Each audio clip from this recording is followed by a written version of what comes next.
Study Study buddies, buddies, let's let's go. go. Hope everybody's doing well.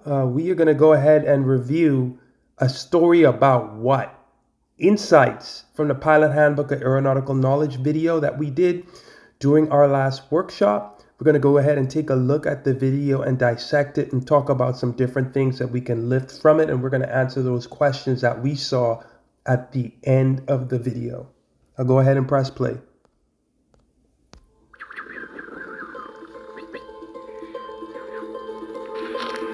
A story about what? Like so many other great stories, this story begins with the sun shining through your window. You wake up after a glorious night of binge watching your favorite Netflix TV shows. Hold on. Wait a minute. Slow your roll, hold your horses, stop the car, turn on the hazard lights, and let's just freeze for a second. Binge watching Netflix all night? What happened to I'm safe? What happened to the F in I'm safe? What does that stand for? Fatigue. How could you even consider going to fly after having binge watched Netflix all night or thinking about picking up additional flying? That's a big red flag, huge red flag. Fatigue would definitely be a factor, and it's definitely a consideration right out the gate. That's something that should have really stood out to everybody. It definitely stood out to me just now. I'll continue. You're waking up whenever you wanted to. After all, your bag's already pre-packed, and you know you may get a call because there's so much opportunity. You are living the dream. You are a captain for Part 121 air carrier in the United States, and it's likely they're going to need you because you are in high demand. You being the captain that you are, the pilot that you are, your mind has totally shifted. Your mind is on the. So you were at home. You were up all night binge watching Netflix. You woke up when you wanted to wake up, but at the same time your mind was on work, and that you anticipated that they would have extra flying for you, and so already your mind is not on being rested. Your mind is on something else. So your mind is elsewhere. Your focus is elsewhere. That's already given us some indications on your mindset. Airport. As a matter of fact, it's like you're already in the airport in your own mind, really and truly. You are weighing the scales of opportunity and time. You recognize time is an irreplaceable resource, and you are squeezing as much into your schedule as you can. You heard it? You heard what he said? Squeezing as much into your schedule as you can. So this pilot is pushing the envelope and maximizing and trying to work as much as possible.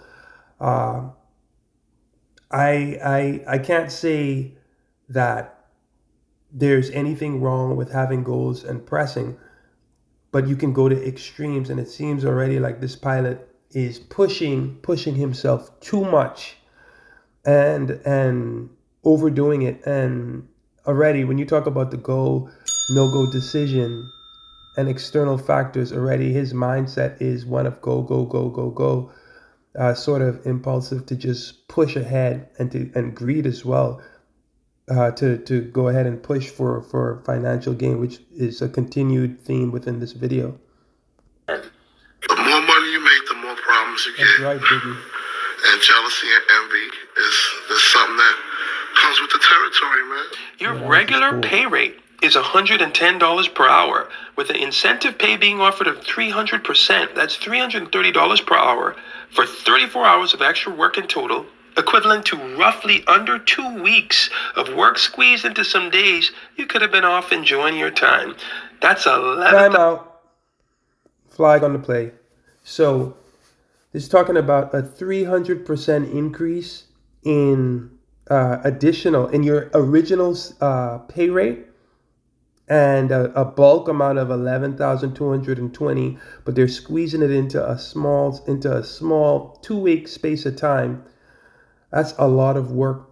But furthermore, that's an external pressure of sorts, because it's some situation external to your decision making that's making you want to decide to fly when in reality you may not be fit to fly. So in addition to I'm safe, you look at the pilot the P in the PAVE checklist, and when you're assessing yourself, this shows that that particular pilot is ignoring some things when it came to the aspects of self-assessment, looking at yourself periodically to see if you are looking at yourself to see if you're actually in a good position to fly. Are you fit to fly? 1,220 smackaroonies, and your mentor is not pleased. Anyways, hold on. So it said that your mentor was not pleased. Why? Because of some of the things that we've already established thus far.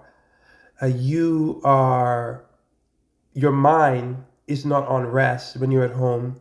You're not necessarily getting the rest that you need to get. So you have, as we mentioned, the F in the I'm safe checklist for fatigue, the P in the PAVE checklist for the pilot, and now with your mentor not being pleased, it's because you are ignoring all of those red flags. You're hyper focused on the financial gain. You're hyper focused on work. You're not focused on rest.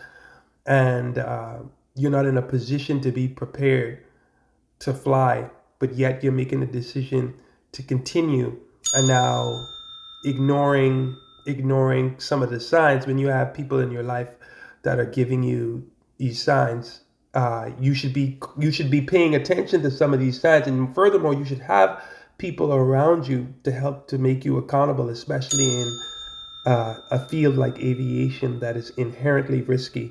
And we're going to talk about hazards and risks as well, because we've seen a few thus far already. You talk to your friends and you all are of one accord. Everybody's on the same page. You all agree. You guys are actually competing. Who can make the most money? You're picking up a lot. Yep. So these jokers, they're all on the same page. Listen, this pilot shouldn't even be in the same book as these guys. These guys, none of them should be allowed in the library together, as a matter of fact, figuratively speaking. They're competing to see who can make the most money. That sounds like the hazardous attitude of being macho. So not only does this pilot have some things he needs to address as far as his own mentality, his own focus, his own rest habits, and taking heed from some of his mentors. So again, from the Pilot Handbook of Aeronautical Knowledge, Chapter 2, referencing hazardous attitudes. These jokers are hazardous as far as their attitudes are concerned. You can't compete. I shouldn't say you can't compete. I don't think that it's a good idea for you to compete regarding how much money each person's going to make and not think that realistically that is going to have heavy influence on your go, no-go decision. You're going to put yourself in a situation where you feel like you need to go because you're competing, obviously, and that's definitely not a healthy way to conduct yourself as a professional pilot. Let's continue. All the extra time. He and his friends call themselves the money team, baby. Oh boy. TMT. Oh, yeah. You being a pilot, you're a type A individual. It's almost like it's written in your DNA. But you're also a human, and humans have their frailties. They get worn out physiologically, psychologically, emotionally. You have things to deal with. You have other responsibilities. But let's pause right there. So this gives a great illustration of different factors that could come into play. One, your personality type. Aviation happens to attract a lot of type A individuals. And so yourself, this particular pilot fell into that category. What does that mean? That means they're goal oriented. They want to get the job done. They may be competitive. They may be detail oriented as well. And so this pilot is pushing and wants to get the job done. And there's so many different factors involved. The pilot may have been fatigued, as you see right here. You see this old guy, his hat on his head. Looks like he's in pain. Yeah, he looks like he has a lot on his plate. And the other younger guys there, which both represent this pilot. Now you have kids that may be represented here, but it's just, I guess, a representation of responsibilities, and you have the man and the wife together representing relationships. All of these things that this pilot is juggling, while at the same time there's this feeling almost like get there itis, where you want to complete the mission, but I'm speaking of it figuratively, where he's already decided he wants to take on these extra flights, and now he feels compelled to continue, and I shall continue as well, or we rather. This is the life. Is this the life? Yeah, this is what we signed up for. So the trip begins, the flight begins. You make your way to the aircraft. You're ready to go. You're a little bit pumped up because you know what you're going to make. But guess what? You are meeting the FO, and he is the stereo. There's two things that they slid in right there, that we slid in right there. One, you're ready to go and you're pumped up. So you are motivated by financial rewards, and so you're excited, but that's false energy, false excitement, a false way to get yourself to be able to handle situations that maybe perhaps you should not have been in, but you're riding on that excitement just because that's the type of personality that some of us may become, or some of us are. And you have to look out for that and look at yourself and objectively, and realize when you're pushing yourself beyond your limits. And that's why it's so important to have accountability partners and people and mentors there as a young upcoming or old and upcoming pilot to be able to keep you in line. And let's listen a little bit further, because I see some little hearts coming up here. Let's see. Typical pilot. Not in a good way. He's living up to all the negative stereotypes, of which I will not elaborate. But you know what? It's okay. It's not okay.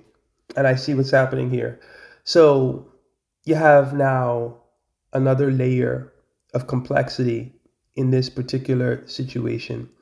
And you have a pilot, FO. You're FO now, on top of the fact that you are not 100%. You have a FO that shows what we would call a macho, potato, a macho personality type. And this again is another hazardous attitude to add to your own hazardous attitudes that you're bringing to the table. And so bringing a lot of negative ingredients, to this recipe is not the way to bake a good cake or to bake anything that's desirable. And I think this is an opportunity for the captain, the pilot in question, to set the tone and establish what is acceptable from what isn't acceptable before he continues. And he says it's okay, or we say it's okay. And in reality, that's a failed opportunity to ensure that the cockpit environment is handled in a certain way. Let's mosey on down the road. You kind of let those things go. Or should you have? Nope. As the flight continues on, you had a few legs. You're not as sharp as you normally are. Your stick and rudder skills aren't quite as sharp as polished. A little bit high on some of your approaches, little unstable. Add to that. No, don't add to anything yet. Hold on. So, the stick and rudder skills were not quite up to par that particular trip. I'm safe checklist again. Are you fit to fly? You would have to ask yourself that question. Am I fit to fly? Fit to fly? Fit to fly. Am I fit to fly? Where's the line? It's very, very difficult because you don't know when you cross over that line between are you ready? Are you still in a great position to fly, or are you not? And that's where being conservative comes in. That's where having your personal minimum comes in. Personal minimums, to where if you haven't had this amount of hours prior, you're not going to pick up extra flying, and you're going to ensure that on every night that you do have regular scheduled flying, that you have X amount of hours of flying. And it's not just the night before, because fatigue comes in more than one form. I mean, it can be just something that's sort of more on the acute level, or it could be something that's more on the chronic level, to where you've been overworking yourself for a very long time, and we'll decide whether or not this pilot falls into that category. But again, know thyself. You have to be able to know your signs when you're showing signs of being fatigued, when you're showing signs that you need to get a rest or call off the trip or whatever it is. And I believe that there was enough signs already at that point for this pilot to leave the trip, but they did not. He did not. They continued. And so, once again, let us continue. Working with an FO that's trying to do checklists from memory and seems to be out to prove himself. Oh boy. On subsequent That's even more hot sauce on this disgusting sandwich. No, I'm just kidding. On this people make mistakes. People make mistakes, people make bad decisions, and you learn from them. Not to make an excuse. But yeah, if the FO is trying to do checklists from memory, that's not how no. It's not a flow, it's a checklist. And so and trying to prove himself, that points to aeronautical decision making and leadership, and that's where the pilot, the captain, should have stepped in at that point and had that discussion with the FO. But now, because the captain put himself in a situation where he's not performing as he should have, perhaps he may have felt a little bit hypocritical speaking up. But that's beside the point. The captain at this point definitely should have spoken up, and I'm sure that it may have played some role in difficulties that they experience as they continue. Legs, you end up in a situation. As a matter of fact, you start to smell fumes, but you can't determine where the smell is coming from. You look at all of your systems, you check to see if there's any indication that there's some sort of failure. Additionally, you speak with the flight attendant immediately so that you can determine and ascertain whether or not the situation is improving or if it's getting worse in the back, in the middle of the aircraft, and throughout the entire thing.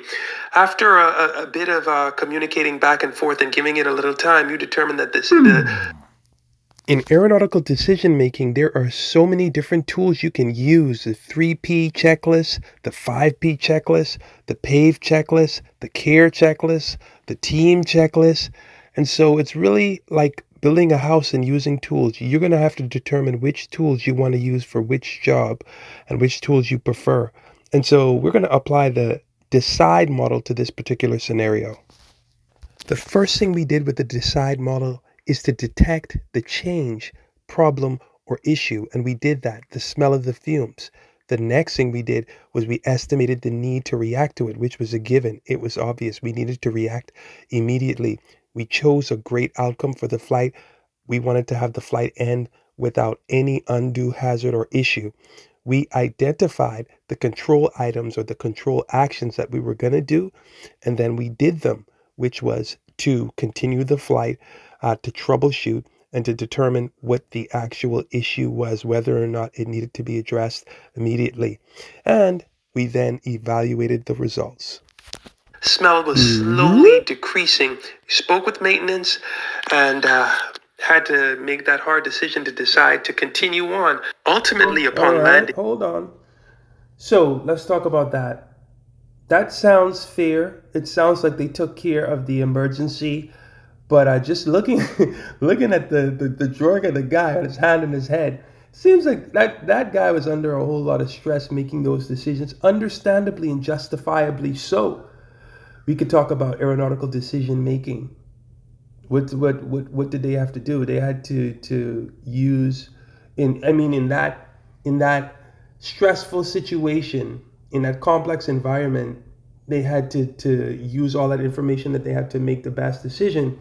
Talking about CRM, crew resource management, that those pilots and that captain had to use all of the resources they could available to get the best results that they could get, to make the best decisions. And it seems as though that they actually did. He spoke with dispatch, not dispatch. He spoke with dispatch. He spoke with maintenance. He spoke with the flight attendants and the FOs and everybody, and he checked his system. So he used all of the tools that are available. As far as threat and error management, I think that earlier, with some of what was said, it would make you question whether or not whether or not they dealt with it as good as they could have just because of the mistakes they made before, perhaps. But that's all speculation. We can't really say. From what it's the information that we were given, it seems as though they handled the situation appropriately. But again, from chapter 2, we could talk about hazards and risks. The hazard of having that smell and what it could potentially bring, and the risk of continuing, knowing that that particular smell may have been associated with a fire or who knows what.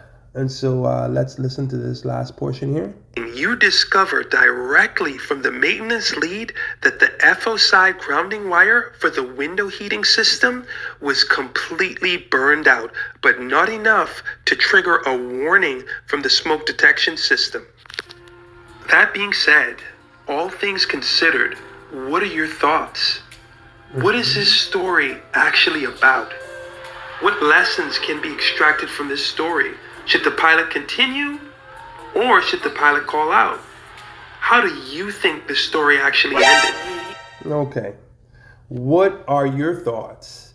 But I'd encourage everybody to chime in, to post your thoughts, to participate. What is this story about? In my opinion, this story is about chapter 2 of the Pilot Handbook of Aeronautical Knowledge. It highlights a lot of things, a lot of risk assessment, a lot of threat and error management, a lot of aeronautical decision making, crew resource management, so many different things, I'm safe checklists, all these different things, even down to aviate an arrow and making sure that the aircraft is in an airworthy condition. All of these different things before you fly. So I would say that this story is about chapter 2 in the Pilot Handbook of Aeronautical Knowledge. My thoughts are that there's a lot of negative things that took place, and that this should be a learning experience for that pilot, and that they should really take some deep self-reflection and adjust their behavior. Do a little bit more reading in the basics, and realize that sometimes you can overlook these things that are so very basic within your career. But when you look at the real life applications, that it can be deceptive, and they can impact your decision making. What lessons can be extracted from this story? Get the appropriate rest that you need. Get the right people in your life, the right mentors around you to help you to make sound decisions. Don't hang around people like his friends. Pick the right friends. Like they say, birds of a feather flock together. Although you may be the problem, you need to choose your friends wisely and make sure that you're reading the basics and keeping yourself around positive people that will encourage you to make the right decisions, and you yourself be accountable. Make the right decisions that are in line with the standards that the FAA prescribes. Should the pilot continue or consider calling out? That pilot needs to take his butt home and not too much Netflix unless it's a really good show, and get his rest and enjoy his days off, and be less concerned with financial gain. How do you think that trip ended? Probably not well. I would say that they probably encountered even more issues if that pilot continued in a state of possibly chronic fatigue. So that's my thoughts. I'd love to hear what your thoughts are. It's always a pleasure. You guys keep going. Study buddies, let's go.